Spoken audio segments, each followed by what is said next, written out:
राधे राधे। शीतला माता की जय। तो चलिए आज हम जानते हैं शीतला माता की पौराणिक कथा, जो पूजन के बाद अवश्य पढ़ें। तो भक्तों, आप लोग जो नए हैं मेरे चैनल पे, तो प्लीज़ मेरे चैनल को सब्सक्राइब और लाइक ज़रूर करना। गांव में ब्राह्मण दंपति रहते थे। दंपति के 2 बेटे और 2 बहुएं थीं। दोनों बहुओं को लंबे समय के बाद बेटे हुए थे। इतने में शीतला सप्तमी, जहां अष्टमी का पर्व मनाया जाता है, वे इसे अष्टमी पर्व कहते हैं। घर में पर्व के अनुसार ठंडा भोजन तैयार किया गया। दोनों बहुओं के मन में विचार आया कि यदि हम ठंडा भोजन लेंगे तो हम भी बीमार हो जाएंगे और हमारे बच्चे अभी बहुत छोटे हैं, वो भी बीमार हो जाएंगे। इस विचार के कारण दोनों बहुओं ने पशुओं के दाने तैयार करने के बर्तन में गुपचुप 2 बाटी गर्म बर्तन की तैयार कर ली। सास बहू शीतला की पूजा करके आई।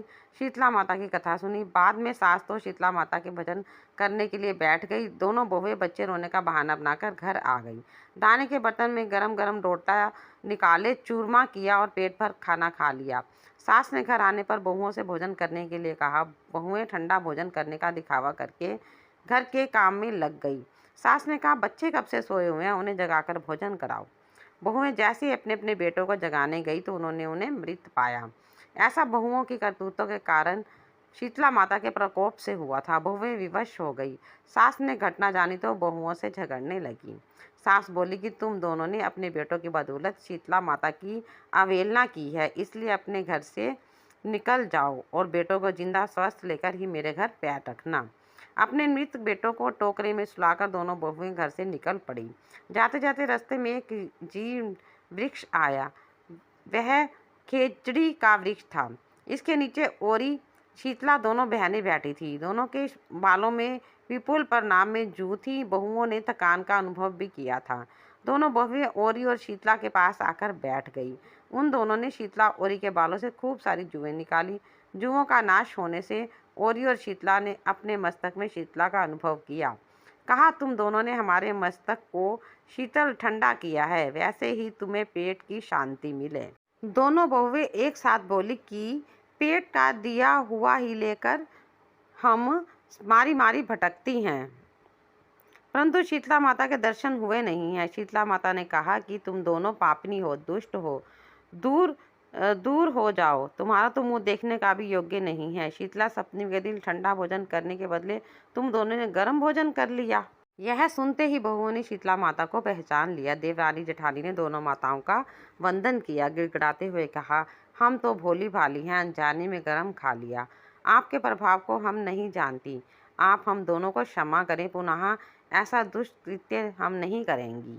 उनके पश्चाताप भरे वचनों को सुनकर दोनों माताएं प्रसन्न हुई। शीतला माता ने मृतक बालकों को जीवित कर दिया। बहुएं तब बच्चों के साथ लेकर अपने घर में आनंद से पुनः गांव लौट आई। गांव के लोगों ने जाना कि दोनों बहुओं को शीतला माता के साक्षात दर्शन हुए थे। दोनों का धूमधाम से स्वागत करके गांव प्रवेश करवाया। बहुओं ने कहा, हम गांव में शीतला माता के मंदिर का निर्माण करवाएंगी।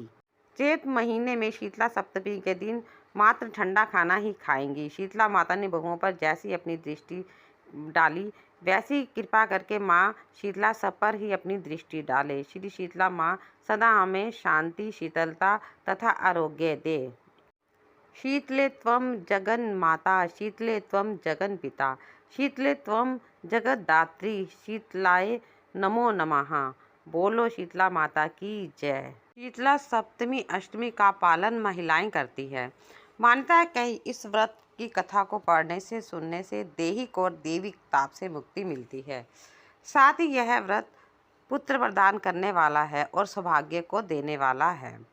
कहते हैं, जिन महिलाओं के पुत्र नहीं होती, जो पुत्र की इच्छा रख के यह व्रत करती हैं, उन्हें पुत्र की प्राप्ति होती है।